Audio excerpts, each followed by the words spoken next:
Сегодня вот смотрю 59 бірдеме болып атат. Уже приятно. Декабрь айында 60 сом болуп кеткен почтичи. 75тен деле коюп атпадык беле. Сен 1-2 сом көп деле айырма бербейт го дейм. Буга чейин күйүүчү майга болгон баа жогорулап 65-70 сомдун тегерегинде сатылып келген бул баа көпчүлүк айдоочуларды каражат жаатында түшүккө салып келсе, акыркы 1-2 күндөн бери күйүүчү майга болгон баа акырындап төмөндөп жатканы байкалууда.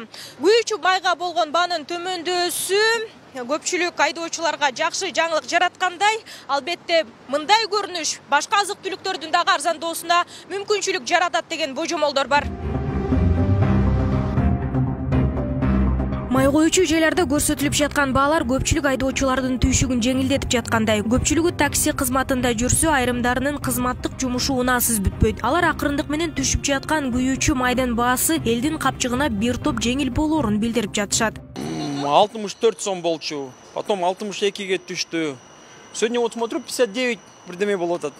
Уже приятно. Бензин арзандаса, я думаю, и все дешевле будет, и продукты питания дешевле будут, которые завозные. Россиядан далее, Казахстандан далее көп нерсе алып келип атпайсызбы? Я думаю, люди чаще начнут путешествовать, туда-сюда ездить. 75тен деле коюп атпадык беле. Азыр эми акырын түшүп атпайбы? Нормально эле эми азыр. Бизге солярка көп деле билинбейт эми. Заправкада кымбат болгондо жолдон коюп алабыз да.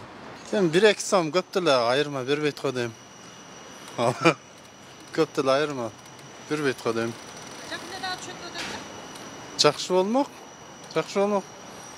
Бензиндер түшсө, продукты кымбат арзандамак, көп нерсе арзандамак. Элге жакшы болмок, карапайым элге. Антимонополия деген жок биздечи. Жөн эле сөз. Алардын зачем бизге кереги бар?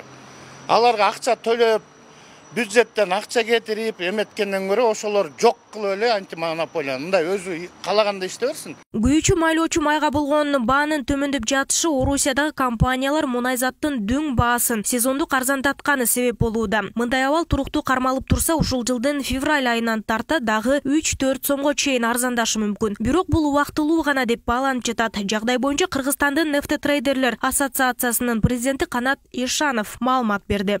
Нефтini кайра иштетүү заводдор февраль айына бааларды дагы 10%га жогорулатып беребиз деген бизге маалымат берип атышат да. Ошого жараша эми бизде мына февралда, декабрда алган корлор бар, алар дагы жолдо келаткан көлөмдөр бар, мунайзаттын көлөмдөрү ошого жараша бул көрүнүш арзандоо мына февраль айында дагы bundan ары улантылат. Эгерде баары эле ушундай жакшы болуп, заводдор кескин түрдө бааны көтөрбөй турса, февраль айында дагы 3-4 сомго чейин арзандоо болушу мүмкүн да. Кыргызстан күйүүчү майлоочу майды камсыз кылууда толугу менен Орусияга көз каранды. Учурда дизель отуну боюнча Орусияда баалар түшө элек. Бул Украинадагы кырдаалга байланыштуу Орусиянын өзүндө тартыш болуп жатканы менен түшүндүрүлүүдө. Дизель отуну боюнча биздин компаниялар бүгүнкү күндө терс менен баланс менен иштеп атат да. Мындайча айтканда өз наркынан дагы арзан сатып атат. Анын баарын болсо мына бензинден кичине болсо дагы пайда түшөт, ошо менен жабылып турат да. Анан баягындай 10 сомго чейин пайда көрөт деген андай таптакыр жок. Эгерде дизель отуну менен бензинден орто эсеп баасын чыгарсак, бүгүнкү күндө пайда көргөнү 1 литрине болгону 50-60 тыйын болуп атат да. Баягындай 15-18 сом деген андай бизде жок. Азыркы учурда өлкөнүн антимонополия кызматы ириделген 5 жеке компанияны көзөмөлгө алат. Ал эми баанын төмөндөп же өсүүсүнө дүйнөлүк рыноктун баасынын да таасири тийип жатканын эске салышууда. Ошол эле учурда Орусия быйылкы жылы квотаны көбөйткөнү да кабарланууда. Төлөмдөрү жок деген квотада бизге 650 000 тонна бензин алганга Россия квота берген. Төлөмү жок. Андан тышкары 550 000 тонна дизелдик майды алганга Россия.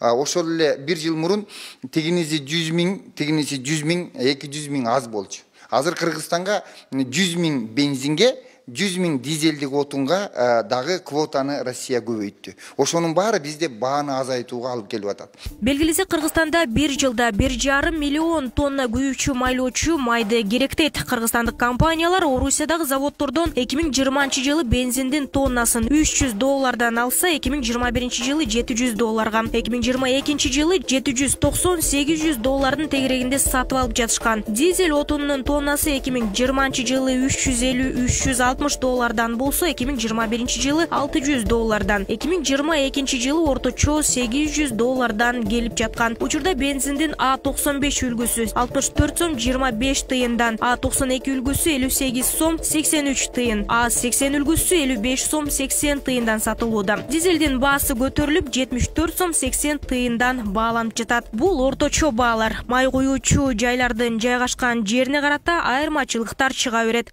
Нурзада Сыдыкова, Калыс Бактыбеков, регион, Бишкек.